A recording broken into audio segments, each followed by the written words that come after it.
ఇప్పుడున్న పరిస్థితులలో అంటే ఈ పరిస్థితులలో అంటే అటు కేసీఆర్ రాజ్యసభ కావచ్చు లేకపోతే ఇక్కడ ఉన్న పరిణామాలను బట్టి చూస్తే ఇప్పుడు ఈ పరిణామాలను బట్టి చూస్తే ఇప్పటికీ కేసీఆర్ సంబంధించి కేసీఆర్ వ్యవహార శైలి ఎట్లా ఉండాలని మీరు కోరుకుంటున్నారు ఇప్పుడు? ఎందుకంటే పార్టీని రక్షించుకోవాల్సిన బాధ్యత ఉందని అనుకోవచ్చా?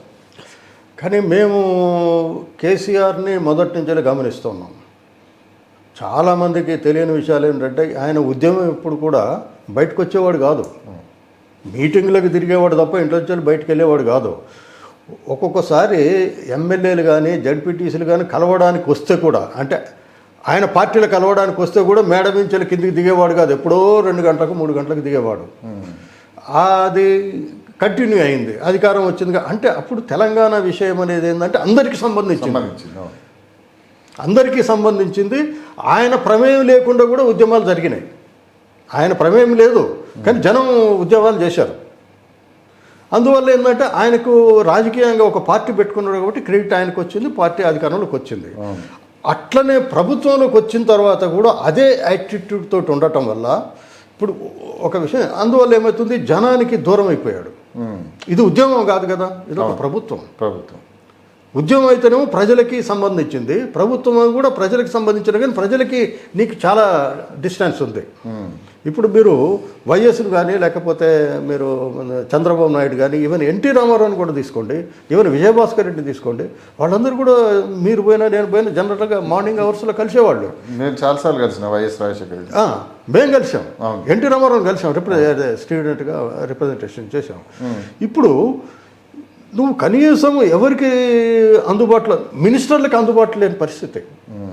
ఇప్పుడు అదే ఇంతకుముందు గత ముఖ్యమంత్రుల దగ్గరికి మంత్రులు ఏ టైంలో అయినా పోయేవాళ్ళు, 10 గంటలు రాత్రి దాటితే తప్ప ఎప్పుడైనా అవసరం ఉంటే పోయేవాళ్ళు. హోమ్ మినిస్టర్కి ఓపెన్ యాక్సెస్ ఉంటుంది జనరల్గా. ఈయన నాయన నరసింహారెడ్డి ఎంట్రన్స్ లేని పరిస్థితిలో ఉన్నది, అది అందరికీ తెలిసిన విషయం. అందువల్ల ఏమవుతుంది, ఎమ్మెల్యేలు ఏమైనా ఈటల రాజేందర్ కూడా చెప్పాడు కదా, మేము కరీంనగర్ నుంచి మొత్తం ఎమ్మెల్యేలు వస్తే కూడా మమ్మల్ని గేట్ దగ్గర ఆపేశారని ఆయన కూడా ఆవేదన వ్యక్తం చేశాడు. ఇటువంటివన్నీ కూడా ప్రజల్లోకి పోయినాయి. ఒకటి ఏంటంటే ఎప్పుడైనా సరే గ్రామ స్థాయి నుంచి వెళ్ళి సీఎం దాకా రాజకీయాలు నడుస్తాయి.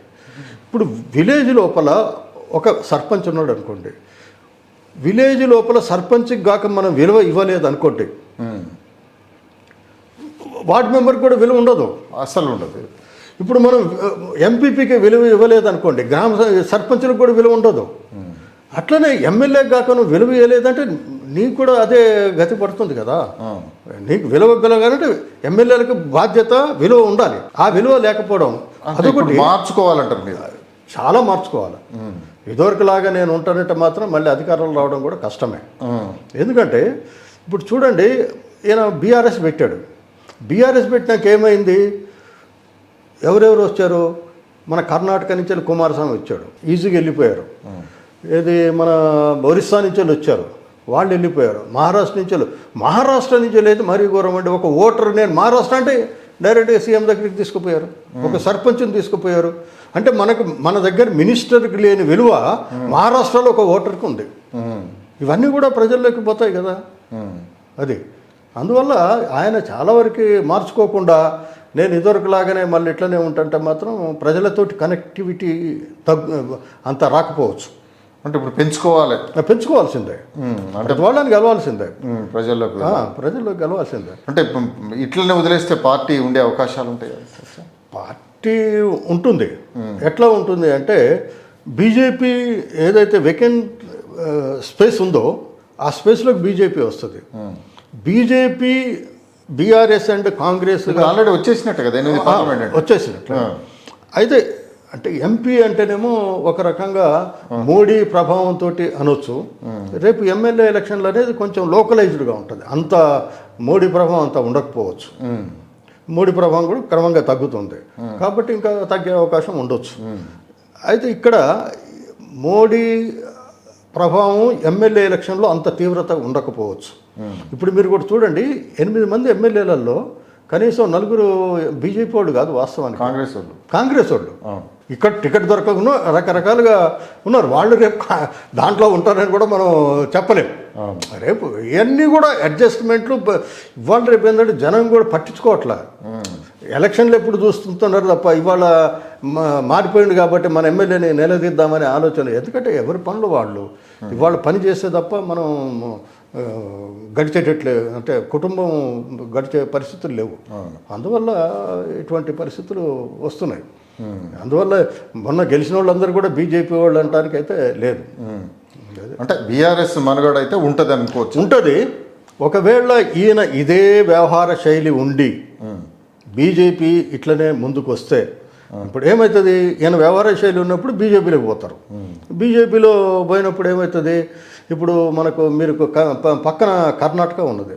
కర్ణాటకలో చూడండి, బీజేపీ, కాంగ్రెసు, కుమారస్వామి, జేడీఎస్ మూడే ఉన్నాయి. అప్పుడు జేడీఎస్ వాళ్ళు ఏం చేశారు, బీజేపీతో ఇన్వేరియబుల్గా వాళ్ళు పెట్టుకోవాలి. ఈయన కూడా బీజేపీ తోటి పోయే అవకాశమే ఉంటుంది. అట్లా ఈయన ప్రజలతోటి కనెక్టివిటీ పెంచుకోకుండా, ప్రజల్లోకి పోకుండా. ఇంకోటి కూడా చూడండి, ఇప్పటికీ మొన్నటిదాకా ఎందుకు ఓడిపోయే అవకాశం ఎందుకుండే, కేవలం కుటుంబ పార్టీ, వీళ్ళ కుటుంబమే 3, 4, 5 అనేది వచ్చింది. ఇప్పటికీ చూడండి పార్టీ అఫైర్స్ మొత్తం కూడా కేసీఆర్, కేటీఆర్, హరీష్ రావే. ఇంకోళ్ళని పెంచవచ్చు కదా. ఇప్పుడు చంద్రబాబు నాయుడు ఒక బీసీని తీసుకొచ్చి ప్రెసిడెంట్ పెట్టాడు. ఆయన పని చేయవచ్చు, చేయకపోవచ్చు. ఆయన కనీసం నువ్వు నామినల్గా నన్ను ఒకళ్ళు పెట్టట్లేదే. నామినల్గా ఒక ఎంతసేపు కొడుకు, అల్లుడు ఆయన కూర్చొని వ్యవహారాలు చేస్తున్నారు తప్ప ఇంకో నలుగురిని కూర్చోబెట్టి చేస్తే వాళ్ళు బాధ్యత పంచుకుంటారు. ప్రజల్లోకి అరే ఒక పార్టీ ఒక నలుగురితోటి ఉన్నది అనేది ఒక సందేశం పోవాలి కదా. అంటే బీఆర్ఎస్ను కాంగ్రెస్లో విలీనం చేసేందుకే కేశవరావును కాంగ్రెస్ పార్టీలోకి పంపించారని చెప్పేసి ఒక ప్రచారం కొనసాగుతుంది. కేశవరావు వల్ల ఐ డోంట్ థింక్ ఎవరు ఎమ్మెల్యేలు వచ్చి జాయిన్ అవుతారని అయితే నేను అనుకోను. అంటే పార్టీ మొత్తంగా విలీనం చేస్తే ఏ పార్టీ అంటారు? బీఆర్ఎస్ని చేయరు. అంతే చేయరు. అంటే కేశవరావును అందుకనే కేసీఆర్ పంపించిండు అనేది ఒక ప్రచారం అయితే కొనసాగుతున్నది. కేశవరావు నేను అనుకుంటే ఏంటంటే ఆయన అక్కడ ఉండే, ఎందుకంటే కాంగ్రెస్లో ఉన్నప్పుడు అంటే ఫ్రీడమ్ ఉంటుంది, నువ్వు ఏదైనా మాట్లాడవచ్చు. అదే నువ్వు దీంట్లో బీజేపీలో ఉన్నా, బీఆర్ఎస్లో ఉన్నా నీ మనసుకు తోచింది మాట్లాడడానికి వీల్లేదు. పార్టీ వాళ్ళ లీడర్ల యొక్క ఆలోచన విధానంగా మాట్లాడాలి తప్ప నీ ఆలోచనని నువ్వు పంచుకోవడానికి, ప్రజలతో పంచుకోవడానికి అవకాశం లేదు. ఆయన అసలు ఇన్ని రోజులు కేశవరావు గలగలా మాట్లాడే మనిషి. మీరు చూడండి, ఎప్పుడు కూడా టీఆర్ఎస్లో ఉన్న రోజులు ఆయన ఎక్కడ కూడా మాట్లాడిన సందర్భం లేదు. అందువల్ల కేశవరావు అందువల్ల బయటకు వచ్చింటాడు. అధికారం కూడా లేదు, ఇంకా వస్తుందో ఇప్పట్లో వస్తుందో లేదో, ఆయన ఏజ్ కూడా అయిపోతుంది. ఈ లోపల ఏమైనా బిడ్డని ఏమైనా సెటిల్ చేద్దాం అనుకుంటున్నాం, మనకు తెలియదు. కేశవరావు వచ్చినంత మాత్రం ఎమ్మెల్యేలు వస్తారని అయితే నేను అనుకోను. Okay sir, thank you. నమస్తే.